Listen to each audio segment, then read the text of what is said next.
Bueno, aquí estamos nuevamente con esta segunda clase que más que nada es para despejar dudas. Así que bueno, antes de despejar las dudas vamos a ver un breve recorrido por algunos de los contenidos que nos interesan. El primero tiene que ver con el Copernicus, que como ustedes ya saben es básicamente la herramienta que nosotros utilizamos para trabajar con las imágenes satelitales, en este caso que corresponden de la Agencia Espacial Europea. Esta herramienta, fíjense acá yo ya me logué y estoy navegando por el mapita. Eh,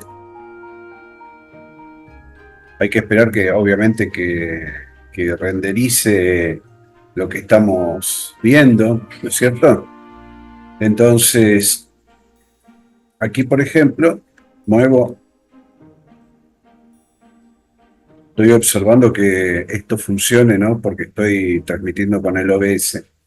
Entonces, si yo muevo, se tendría que mover también ahí. Bien, se está moviendo, quiere decir que está funcionando. Y lo que nosotros acá vamos a hacer básicamente es seleccionar una zona, porque esta herramienta es muy útil para trabajar con recortes. Ustedes pueden descargar la totalidad, digamos, de una imagen satelital, pero al trabajar con recortes lo que hacen es ganar un poco de tiempo, porque por ejemplo pueden seleccionar solamente la zona que a ustedes les interesa. Fíjense esto, ¿ven? Y acá a la izquierda van a tener una serie de indicadores espectrales que les permiten calcular ya directamente el índice según la banda que estén utilizando. En este caso estamos utilizando el NDVI, que nos da la salud vegetal. Acá estamos utilizando otro índice que establece los colores urbanos, que es para discernir las construcciones de lo vegetal, y así, bueno, hay varios más que ustedes pueden probar. Ahora, ¿qué es lo interesante de esto? Lo interesante es que ese recorte que nosotros hicimos lo podemos descargar. ¿Cómo es esto? Simplemente vamos a donde está el logo de descarga, aquí a la derecha, donde dice Download Imagen, seleccionamos donde dice Analítica, seleccionamos que sea un TIFF, seleccionamos que tenga 10 por 10 metros y marcamos todos los índices que nosotros queremos bajar, que en este caso son varios, hasta tiene un clasificador o categorizador. ¿Ven? Y acá, si queremos las bandas por separado, también las podemos seleccionar. Y acá podemos elegir el datum, que es lo que corresponde a nuestro sistema de coordenadas. Y bueno, en este caso está todo bárbaro, así que le doy download. Y tarda un ratito hasta que hace la petición al servidor. Y obviamente cuando termina de satisfacer el pedido lo descarga en un formato comprimido. Y ese formato comprimido, en lugar de tener 1 giga de información satelital, va a tener solamente ese recortecito que es el que estamos viendo en el preview y es el que nos interesa. ¿Por qué es importante esto? Y básicamente porque lo que estamos viendo acá es una herramienta para facilitar las cosas. Bueno, esto, como yo les expliqué, es un breve repaso, ¿no es cierto? Ahora, ¿qué preguntas pueden tener ustedes al respecto de esto? ¿Alguien no le quedó en claro esta cuestión? ¿Necesita alguna guía o alguna otra cosita más? Buenos días, profe, ¿cómo está? ¿Qué tal, María? Bueno, perdón, yo entré 5 minutitos tarde, pero quería hacer una cosa. Pasamos lista. Esa parte. ¿Alguna duda? Sí, no sé si tendrá que ver con esto, pero yo estoy haciendo el TPIN final integrador y hay una parte del ejercicio que dice que hay que, digamos, la imagen que estamos trabajando en el Snap hay que exportarla en GeoTIFF para ponerlo en el SOPI. Yo hice eso. El problema es que el SOPI no me lee la imagen, el GeoTIFF. O sea, yo lo que hice fue bueno, usé el cálculo de álgebra de bandas y me decía el mismo programa que yo tenía que hacerlo como un resample para poder exportarlo en Geotiff. Cuando lo hago, el SOPI no lo reconoce. No sé si tendrá que ver por ahí por una cuestión gráfica o por ahí hay algo que estoy haciendo mal, pero se exportó solo la imagen, digamos, ¿no? Una sola imagen, pero el SOPI no lo reconoce. Sí, a veces suele haber problemas de compatibilidad. Recordá que el SOFI es muy antiguo y es probable que no esté adaptado en algún aspecto y justo coincidió que no te renderizó, pero más allá de que no te haya resultado, la idea es simplemente conocer cómo es el proceso de integración. Iba a consultar eso, en el caso de que el SOPI no lo vea, o sea, no lo reconozca el archivo. ¿Hay otra forma que yo pueda hacer eso? Porque justo vi que estaba diciendo en la parte del Copernicus de bajar como seleccionar el área de interés y que se pueda como exportar en TIFF. O sea, también puedo hacer lo mismo, ¿no? Exportarlo directamente de ahí del Copernicus. Acá lo que interesa es el resultado. Si vos lo podés trabajar directamente en el Copernicus o bajarlo y trabajarlo en el QGIS o en cualquier cosa, está bien, porque la idea que estamos desarrollando un poquitito en este último módulo es la flexibilidad del trabajo. Por eso yo les mostraba distintas herramientas. Así que no hay problema. Manejalo como te parezca, trata de obtener ese resultado que vos querés mostrar y lo que yo voy a evaluar es el proceso, como siempre digo. ¿Qué tal, Telma? Bienvenida. Yo para que no quede como esa parte incompleta del ejercicio, o sea, igualmente voy a subir la captura de que el SOPI no me reconoce el TIFF, pero bueno, buscarle otra alternativa para que no quede... Usar el recorte del Copernicus y si te animás, y solo si te animás, como dicen en la tele, fíjate de usar el G. ¿Se acuerdan que yo les subí los manuales y todo? Sí. Bueno, el G es muy complicado de primera, pero obtenés muy buenos resultados. Entonces es cuestión de ver eso nada más, saber qué funciona, digamos. Porque acá lo que interesa es lo que ustedes puedan lograr, ¿no es cierto? Bueno, gracias, profe. No, por favor. Ahora, siguiendo con nuestro programa La Alegría del Vivir, vamos a mirar un poquitito esto que están viendo en pantalla. Confírmenme, por favor, que lo están viendo. ¿Lo estamos viendo? Sí, lo estamos viendo. Perdón, buen día a todos. Llegué tarde a la reunión. Perfecto, gracias. Bueno, esto que están viendo no es una imagen satelital, son imágenes de dron. Ahora, ¿cuál es la gracia de esto?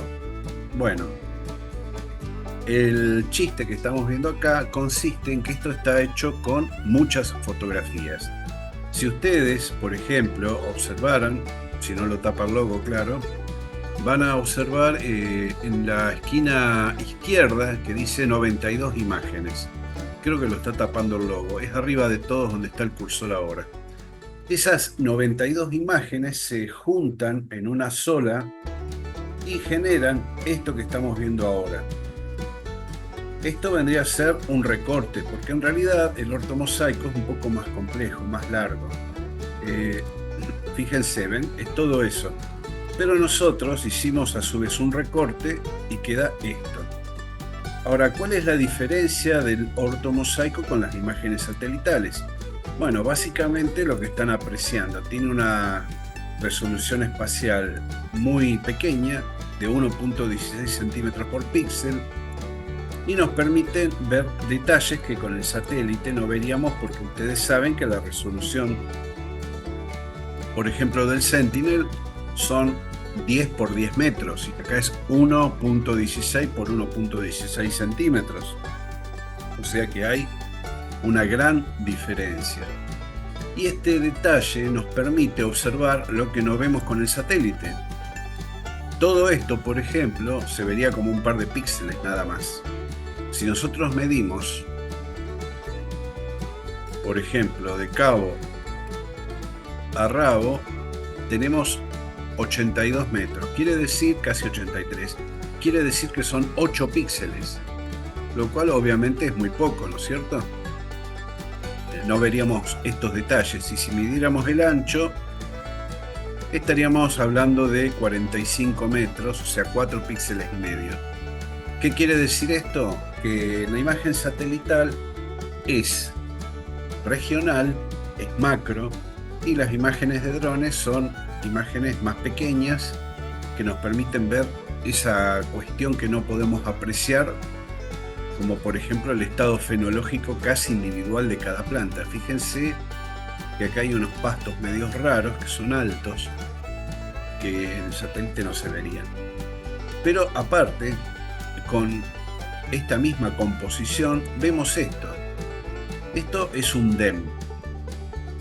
El DEM, para que ustedes lo tengan claro, es un relieve digital de elevaciones. Lo que está mostrando es un falso relieve en base a las alturas y aplicando una técnica de coloreado que tiene que ver con la altura. Entonces eso nos permite discernir, como estamos viendo ahí, el aspecto que tendría un falso relieve. Obviamente que esto tiene una única perspectiva, que es desde arriba hacia abajo. Hay otras técnicas que podemos aplicar con drones, que podemos generar lo que se denominan curvas de nivel, que con esas curvas podemos ir construyendo después distintas cuestiones para determinar el relieve según la altura. Ahora, esto no se agota acá, sino que nos permite, por ejemplo, trabajar lo que hacemos con los satélites, es decir, los mapeos espectrales. Vamos a echarle un vistazo. Vamos a el ortomosaico, y acá en el ortomosaico yo voy a utilizar la calculadora raster, que me va a dar esta matriz de colores y me va a dar estas curvas que corresponden a la reflectancia de un par de bandas. Yo las puedo ajustar para que, por ejemplo, simulen mejor un infrarrojo, fíjense, ven ahí. O lo puedo volver al RGB normal. Y vamos a transformar esta imagen en un índice. En este caso, el índice Vari, que vendría a ser B2 menos B1 sobre B1 más B2 más B3. Es decir, reemplacemos las B por los colores RGB. Aplicamos, vamos a la paleta. Antes que nada voy a cargar un LUT que yo ya tengo por defecto, porque digamos que no me gustan los colores que salen ahí, ¿no? Ahí lo aplicamos y ahora vamos a corregir las curvas de color y aplicarlas, y nos va a dar esta composición. Esta composición, por supuesto, está sin trabajar. Yo la voy a ajustar un poquito más, sobre todo para denotar las diferencias. Fíjense que ajusto el pico de rojo y el pico de verde. ¿Y eso qué me va a dar? Me va a dar esto, miren. ¿Alguien me podría explicar qué es esto?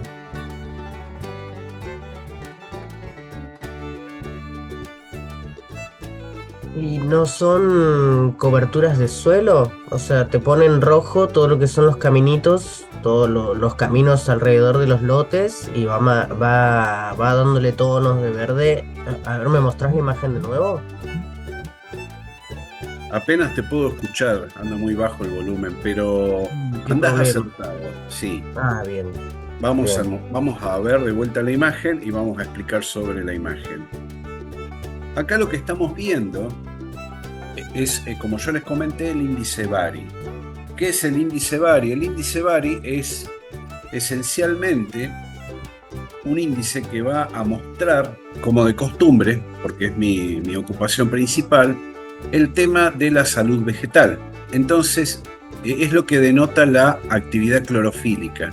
En este caso, yo la ajusté a la curva y al proceso para que me muestren estos manchones verde oscuro, que es el área de interés nuestra, que son unas pasturas que vienen importadas, no sé si de Sudáfrica o no sé de dónde, desde hace un siglo, que se llaman pasto nilo. Entonces, con esto nosotros vamos a ver el grado de despliegue de esta pastura comparado con la maleza común, que está en otros tonos más suaves, y con los caminos o los objetos inanimados que están en rojo. Entonces, esencialmente lo que estamos haciendo acá es mostrar nada más ni nada menos que el tema de ese cultivo que es lo que nos interesa. Pero como también podemos ver otras cosas, podríamos ver sequía, inundación, monte nativo, qué sé yo, lo que ustedes quieran. Hasta la turbidez del agua, si a ustedes les parece bien. Por ejemplo, para ver un caudal de un arroyo, con la imagen satelital podemos discernir un poco, pero con una imagen de dron, como tiene mayor resolución espacial, podemos ver la turbidez y en base a la turbidez calcular si está teniendo correntada o carece de ella, ¿no es cierto? Bueno, vamos a seguir viendo acá un par de cositas más. Vamos a ver algo que es trivial, pero que a mucha gente le interesa, que es, primero voy a sacar el índice espectral, porque si no, no se va a apreciar lo que les quiero mostrar ahora. Fíjense, ahí regresamos a la normalidad. Y acá lo que vamos a ver es esto, que es una simulación en 3D. Es simplemente un artificio en base a las alturas que detectó el dron, que nos permite, por ejemplo, establecer, a ver, ¿ven? Las distintas alturas de algunas cosas. ¿Para qué sirve esto? Esto sirve para estudiar a veces el terreno, obviamente con mayor detalle. Calculen que yo esto lo hice en muy baja resolución porque no es mi interés principal, pero nos permite conocer, por ejemplo, el terreno desde otro punto de vista, que es una modelización. Supónganse, si acá esto fuera una especie de cortina de árboles para ver cómo es la dinámica con respecto a los vientos. Acá vemos una vaca, fíjense, miren. Sale perfecta la vaca. Ni que hubiera posado para nosotros. Si nosotros vamos al ortomosaico, por acá debería andar la vaca. A ver dónde se metió. Ah, no, la está recortada, sí, es cierto. Entonces, esta es otra de las herramientas que también se usan. Si alguno de ustedes se dedica al tema ambiental o al tema del estudio del terreno, esto le puede ser útil, ¿no? Y hay otras cosas que quiero mostrarles, que las voy a habilitar, que son los mapas que tienen que ver, en este caso, con la clasificación del recurso del pasto.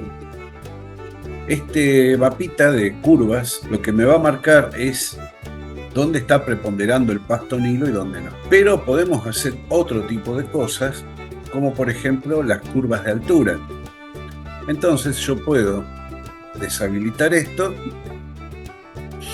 y puedo hacer un mapa de curvas de nivel, y lo que me va a mostrar son distintas alturas, curvas de nivel separadas por 50 centímetros, para que no sean muchas, desde hasta el rango de altura mínima y máxima. Va a tardar un minuto y me va a hacer esto. Vamos a cambiar alguna de las propiedades. Vamos a aplicar acá un poquito. Fíjense que apenas aparecen las rayitas estas, son las distintas curvas de los distintos niveles. Fíjense que acá donde está el tanque, hay un tanquecito, como está separado cada capa por 50 centímetros, nos está mostrando 3, quizás 4 capas. Y obviamente van a ver las distintas altitudes separadas por 50 centímetros. Esto se exporta en formato SHP. Ese formato, obviamente, cuando ustedes lo plantan en el QGIS, pueden trabajarlo para ver cómo es el relieve por capa. Pueden hacer cálculos de volumen, etc. Bueno, obviamente que esto es un vistazo muy rápido, ¿no es cierto? Pero todo esto está en los videos, está en los apuntes, y es cuestión de que ustedes los descarguen y los revisen.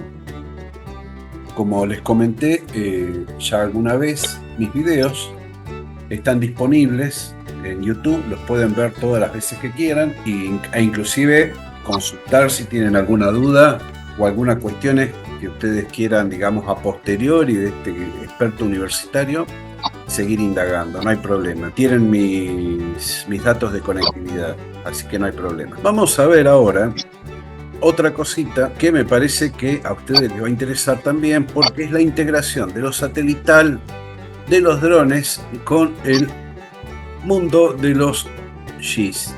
GIS o SIG, como ustedes quieran. Entonces, ¿están viendo la imagen? Sí, profe. Perfecto. Perfecto. Gracias. Caramba. Entonces acá lo que vamos a ver es una cosa que quizás no sea muy común. ¿Por qué?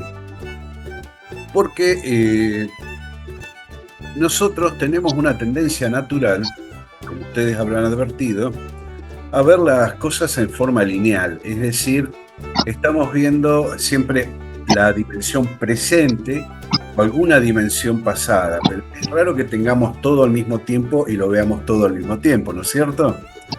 Ahora, el sistema de información geográfica no solo nos permite plantar capas vectoriales o capas de raster, sino que hay una cuestión que es muy sutil y que les puede interesar, que es que pueden plantear líneas de tiempo.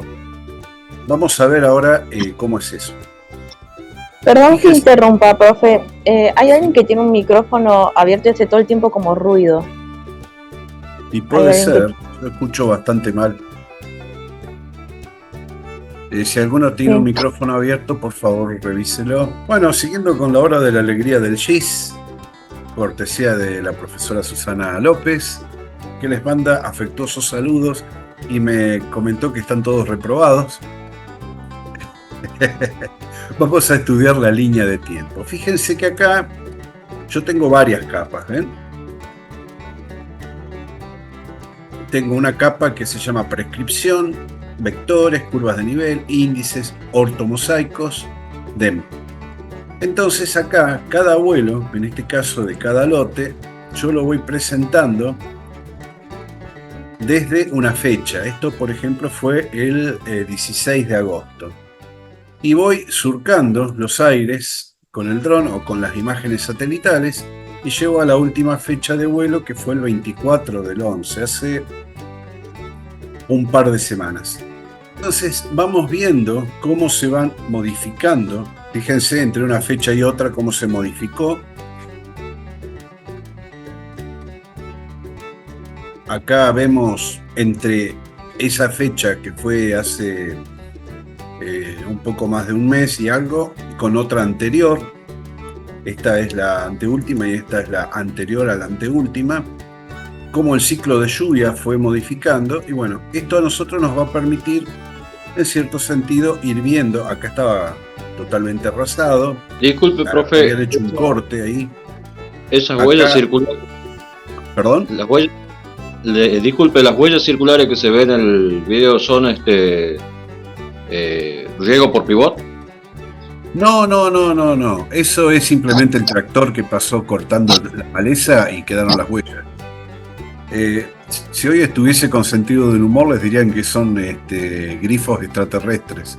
Pero no hay extraterrestres acá. Ya se los comieron todos. Porque acá tienen la costumbre de hacer asado o milanesa todo lo que camina. Y acá, fíjense que el primer vuelo con el segundo, la diferencia que hay. Ese es el primer vuelo, este es el segundo. Y como vos observaste, hay huellas que a veces se notan más y a veces se notan menos, que es cuando el tractor pasó para desmalecer. ¿Cuál es la diferencia entre vuelos y vuelos? Bueno, que ha llovido algunos días, ha habido un intenso sol y se han secado, digamos, las pasturas, etc. Esto tiene que ver con un análisis biológico de ese recurso porque se lo está estudiando. Pero vamos a ver cómo los mapas de prescripción, por ejemplo, que yo los utilizo como categorizadores, nos van mostrando desde el primer vuelo hasta el último cómo va evolucionando ese recurso, esa pastura, y cómo la podemos ir cuantificando, es decir, midiéndola. Fíjense que tiene avances y retrocesos, y esta es la última. Básicamente, lo que estamos viendo es una línea de tiempo, cómo ese pasto fue respondiendo biológicamente a la lluvia, al sol intenso, también obviamente a las distintas cuestiones como por ejemplo agregado de nitrógeno, etcétera. Es decir, el ensayo que hace la especialista es una mujer, una doctora, y nosotros con el dron, porque estamos hablando de 8 píxeles por 4, podemos ir viendo esa particularidad. Esa particularidad también la podemos ver en el mapa, en la imagen satelital. Ahora ocurre que van a ser solamente 8 píxeles por 4 y realmente no vamos a poder apreciar. Pero sí vamos a poder apreciar el contexto general como para entender si la afectación que tuvo esa pastura, ese ensayo, fue algo propio y específico de esa especie vegetal, o por el contrario, tiene que ver con todo un ambiente, un contexto. Entonces ahí es donde cobra importancia el cruce de datos, por ejemplo, entre lo satelital y lo dronístico. Y ustedes me van a decir, bueno, pero ¿yo qué voy a ver desde lo satelital? Bueno, desde lo satelital pueden ver cosas que los drones no ven. Como yo les dije, lo regional, lo macro, pero también podemos ver el índice de temperatura de suelo, que se mide en grados Kelvin, que nos va a indicar qué calor acumuló el suelo, no solamente en el lugar específico del ensayo, sino en toda la región. Dicho en criollo o en castellano, cómo castigó el sol. Había cerrado la ventana y si hacía la transición ahora, transición es esto, miren qué elegante, ¿vieron? No paramos en gastos. La temperatura esa nos determina, por ejemplo, el aguante al estrés hídrico, o sea, a la falta o al exceso de agua, etc. Y otra cosa que también podemos ver con los satélites, por citar un ejemplo más, es lo que se denomina evapotranspiración. La evapotranspiración, ¿qué es? Es la cantidad de agua que la planta larga a la atmósfera. Y ustedes dirán, ¿qué importancia tiene? Y tiene mucha importancia. Las plantas, al igual que yo, necesitan de agua. Entonces, si la planta está teniendo poca evapotranspiración, puede estar indicando procesos de estrés hídrico precisamente, en el cual la planta se marchita, muere, etc. Pero hay plantas que son resistentes a eso y otras que no. Entonces la evaluación de milímetros diarios de evapotranspiración lo que mide es la evaporación del suelo natural por el sol, el viento, la presión atmosférica y la transpiración de la planta. La planta transpira, al igual que cualquier bicho que camine y que muerda. Entonces, en un caso de un ensayo, o de un informe, o de una investigación, o de lo que ustedes hagan, se integran distintas dimensiones de cosas en el SIG. Y esas dimensiones, en general, suelen ser drones y satélites.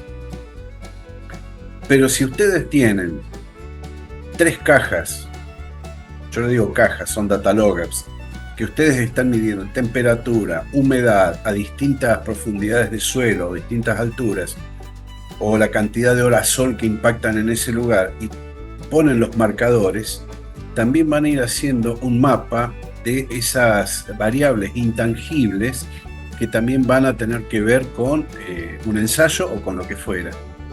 Ahora, esto que yo les comento está muy aplicado a lo agropecuario, pero también tiene que ver con lo ambiental, con la exploración de los recursos naturales y con un millón de cosas más.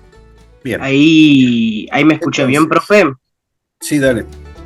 Ah, bien. Bueno, tengo un par de consultas sobre esto que estamos hablando, pero te aviso ya que necesito volver un poco atrás para poder tener las consultas del tema anterior que necesitaba. ¿Puede ser? Apenas te escucho. ¿Todavía no me escucha bien?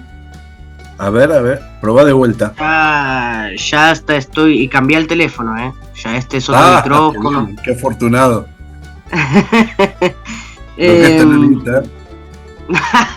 No, ojalá. Yo tenía una consulta. Primero, hablando sobre esto, ¿no? Yo te había comentado anteriormente que estudio geología, ¿no? Sí. Quería saber sobre el tema de las temperaturas. podemos definir también materiales a partir de las temperaturas. Por ejemplo, entiendo que un suelo puede estar entre más tibio o fresco, por ejemplo, a diferencia de una roca totalmente expuesta al sol, y entiendo también que entre diferentes rocas puede haber diferentes índices de temperatura. El tema es, ¿esta temperatura nos ayuda verdaderamente a distinguir materiales? Claro que sí. Te voy a dar un ejemplo. Sí. Si vos agarrás y pones un bidón de agua, por ejemplo, ¿no? Y una hoja de papel al sol, y medís la temperatura con una pseudo cámara termográfica, porque le dicen termográfica y son cualquier cosa, vas a ver que hay un gradiente de temperaturas distinto. ¿Por qué? Porque acordate que todo lo que capte tu cámara o un sensor, en definitiva no deja de ser más que la reflectancia de eso. Claro. Entonces, el cemento va a tener una curva de reflectancia totalmente distinta al agua, al papel, a la madera, a la tierra. Sí, vos podés hacer mapas, un mapeado, digamos, tomando en cuenta los distintos gradientes de temperatura, y podés llegar a distinguir cosas. Ahora tenés que tener en cuenta un detalle. Por algunas investigaciones que hemos hecho, nosotros solemos medir temperaturas a nivel de suelo, 15 centímetros abajo, 30 centímetros abajo y también 1,5 metros arriba. ¿Por qué? Porque la variabilidad de temperatura sigue curvas, usualmente son curvas sinusoidales, es decir, tienen una forma así. Sí. Que la característica más importante no es tanto la absorción o la reflexión de ese calor, sino el tiempo. Por ejemplo, la atmósfera varía constantemente la temperatura del aire, mucho. Sobre todo si hay viento, si hay nubes, si hay lo que fuera. O sea, la variabilidad es altísima. A 30 centímetros la curva es muy amortiguada, pero muy amortiguada en el tiempo. ¿Por qué? Porque el calor en general no tarda más en llegar hasta el fondo, y según el fondo que vos tengas, si es arcilla, humus, tosca, agua o lo que fuera, te va a dar esa absorción, y a su vez la devolución de ese calor, porque vos viste que hay una ley de termodinámica, que es la segunda ley, que busca lo que se denomina la entropía, es decir... el universo tiende a la entropía. ¿Perdón? El universo tiende a la entropía, al desorden. Sí, nosotros no. Nosotros generamos la entropía. Claro. Pero básicamente quiere decir que el universo busca una homeostasis, es decir, un equilibrio. Entonces, lo digo para los demás concurrentes por si no están, digamos, enfocados en este punto. Entonces, el calor penetra, pero tarda en llegar hasta los 30 centímetros. Y cuando lo devuelve a la noche, por esto de la homeostasis, es decir, para volver a equilibrar las temperaturas entre lo frío y lo caliente, tarda también un tiempo. Es decir, la curva es muy lenta, muy suave y muy lenta. Cuanto más superficial la capa, y depende del material, esa curva es más rápida. Es como esto, los sismógrafos, viste que están las curvas S y P y cortan y siguen o van tan profundo como le permita la capa de roca que esté chocando. Claro, exactamente. Son más largas, más cortas, unas no penetran la totalidad del horizonte, digamos. No es horizonte la palabra. Exactamente, o sea, la naturaleza tiene sus propias velocidades y sus propios ritmos. Claro. No es una cosa homogénea como la vida humana, que tiende a la homogeneización total. Claro, no. Bueno, es muy físico esto, es verdaderamente mucho materiales. Sí. Otra consulta, perdón que retenga tanto la atención, ¿no? Pero otra pregunta. Con el Metashape, ¿no? Yo estaba quedé en el índice, ¿sí? No puedo resolver el tema del índice, yo lo seguí con las instrucciones del PDF que estaba puesto como bibliografía, y Sí. también estuve tratando de ver otros tutoriales, pero así todo no sabría cuál es el problema, pero me queda completamente azul y sin ninguna distinción de materiales cuando quiero colocar el índice. Me queda azul, no puedo corregirlo, no Es puedo porque ponerlo en verde. tenés que ajustar unos parámetros. ¿Vos viste Bien. los videos que colgué en YouTube? Sí, me revisé, estoy hace varios trabajos revisando todo tu perfil de YouTube. Bueno, Lo uso mucho de herramienta. Bien, bien. Lo que vamos a hacer es lo siguiente. ¿Vos qué set de fotografías estuviste elaborando? El lote arroz ensayos es el Bueno, mandame por correo las capturas de pantalla, así yo puedo ver qué problema tenés. perfecto, Y- perfecto. y- ¿Me querés dictar para tener anotado tu correo, por favor? Sí, les paso a todos, así ya todos, si desean contactarme, lo pueden hacer sin ningún inconveniente. Perfecto. Javier Edwin.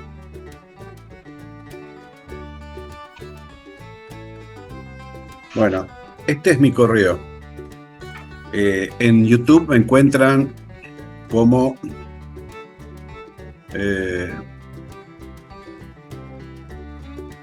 Edwin Ayer. sí, Edwin M. Aguiar, y en Facebook como Edwin Aguiar, y en Instagram como Edwin Aguiar o algo así, y etcétera. Fíjense, y si no me contactan y yo averiguaré cuál es mi maldito alias en esas redes, nunca me acuerdo. Más allá de que se está finalizando esto y que yo tengo que poner notas, por supuesto van a probar todos, no se preocupen, esto no es una carrera de sufrimiento y dolor, para eso ya tenemos la vida diaria. Pueden mantener el contacto y cuando tengan dudas o alguna cosa por el estilo, me contactan más allá de esta cursada, no hay ningún inconveniente. Acá no se le niega el saludo a bueno, sí, a un par de personas les niego el saludo, pero no a ustedes. Bien, no, de nada, Telma, es lo menos. Bueno, ¿alguna duda, inquietud, algo que podamos resolver?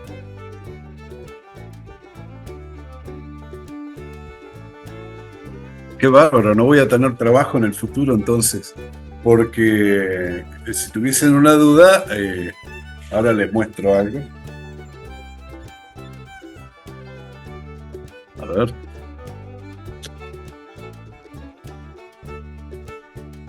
Claro, en caso de que las dudas sean más existenciales, también Claro, podemos también consultarte. arreglamos ortomosaicos y otras cosas. Qué grande, profe. Ortomosaicos, vacíos y traumas. Y se hace lo que se puede, muchachos y señoritas. Está difícil la vida. Bueno, Yo tendría una duda que no es más bien sobre los trabajos y actividades que entregamos, sí. que como en realidad de las actividades todavía no tenemos las notas y los cuestionarios tampoco vimos la nota, no sé si tengo que repetir alguno. Mira, no te preocupes, que cada vez que me cambian la cursada, no sé qué pasa, que la configuración se va al corno y tengo que entrar y revisar a ver qué aspecto misterioso es que no les muestro a ustedes las notas. No, porque cualquier cosa que tenemos que reiterar alguno, que nos avise por mail No o se hagan algo. problemas, si ustedes patinaron en alguno, yo les voy a escribir puntualmente y en privado y voy a decir, estimada, tal cosa, tal otra. No sé. Como les dije, esto no es una carrera de sufrimiento, para eso ya tenemos el laburo y otras cuestiones más en la vida. Y Esto otra es duda que tengo, es Perdón. un aprendizaje. sí. ¿Perdón? No, otra duda que tengo es sobre la actividad final que dice determinar, Sí. sobre el SNAP y eso, y me pregunto si determinar se refiere a poner etiquetas, determinar selva, determinar agua, cuerpos de agua, y eso es poner etiquetas. Sí, disculpen, ando con tos. Sí, las etiquetas es una categorización. Entonces, cuando es eso lo que se refiere con determinar. Claro, que ustedes identifiquen áreas que corresponden a tal cosa o a tal otra. Es una categorización media, yo diría, horrible, porque en realidad el algoritmo del SOFI es un poco tirado de los pelos. Y el del Snap, y también es un poquito tirado de los pelos. Hasta ahora, a mí, las categorizaciones automáticas no me han resultado muy buenas. Pero es algo que mínimamente tienen que saber que existe. Se las hago fácil. Entren al Copernicus y entre todas las cosas que hay, y a ver si lo encuentro, si no lo bajé.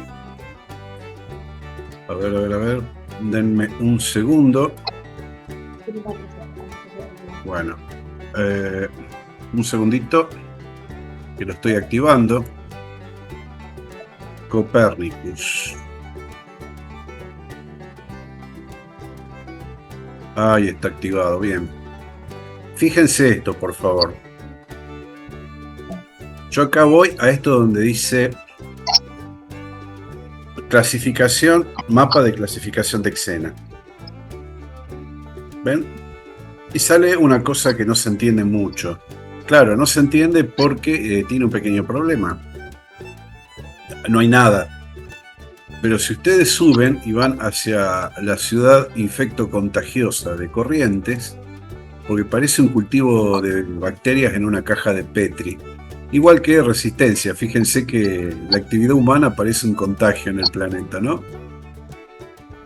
Van a ver que hay distintos colores. Eso es una clasificación. Acá dice que no es vegetal, amarillito. Verde vegetal, cloud shadows, quiere decir sombras de nubes, agua, qué sé yo, cosas así. Ahora, esto es una clasificación más o menos automática que hace la ESA. Y la cuestión acá que estamos viendo es cómo el algoritmo determina lo que hay abajo en base a eso. Esto es lo mismo que en el SOFI, que en el Snap y en lo que sea. Son simplemente catalogaciones. Ahora, eso está programado por alguien que determinó que ciertas cuestiones son agua, ciertas cuestiones son construcciones y otras son vegetación. Pero si ustedes, por ejemplo, estuvieran viendo un bosque nativo y tuviesen que considerar, qué sé yo, los arbustos, los pastos, los árboles, qué sé yo, los espejos de agua o los cursos de agua, tendrían otro tipo de clasificación y tendrían que hallar la forma de generarla con lo que se denomina una clasificación supervisada, es decir, tomando algunos ejemplos para que el resto, por similaridad, dé que eso es agua, que esto es árbol, que esto es arbusto, que esto es pasto. No sé si eso responde a la pregunta. Sí, tengo idea que habíamos hecho una clasificación no supervisada o algo así, ¿no? Puede ser, sí, creo que sí. No supervisado, pero Sí. sería. No, sí, ya me respondió a la pregunta, sí. Uno de los trabajos hicimos algo parecido, sí. Está, perfecto, gracias, profesor. Bueno, sí, la respondí, me alegro porque no sé ni lo que dije. Pero es normal a esta hora los sábados. No queda mucho más por agregar, salvo el comentarles que, a pesar de que termine la cursada, pueden mantener contacto y en sus distintas cuestiones que ustedes vayan haciendo en sus carreras o en sus estudios, cuentan conmigo para tener una perspectiva para posiblemente darles una mano. Así que no hay ningún inconveniente. Entonces, si no hay mayores preguntas, vamos a ir cerrando esta segunda clase y, por supuesto, desearles a todos ustedes que tengan un buen fin de año, que la pasen regio con su gente y que el año que viene sea mejor que este, lo cual no es nada difícil, les comento. Este año fue horrible. Pero, Para mí también. bienvenida. Así que con que alguien nos regale un caramelo ya el año que viene, ya mejoró dramáticamente. Pero recuerden que los estudios, el laburo, la vida, las relaciones de pareja y el pago de impuestos no es una carrera de velocidad, es una carrera de resistencia. Señoras, señoritas y señoritos, si queda algo en el tintero es ahora, o callen para siempre. No, Bueno. nada más que agradecerles a todos y que pasen bien. Igual. Gracias. En la semana estoy corrigiendo, así ya pueden tener sus certificados y sus notas. Señores, señoritas, hasta la próxima. Muchísimas Muchas gracias, gracias, profe. profe. Hasta la Chao, próxima.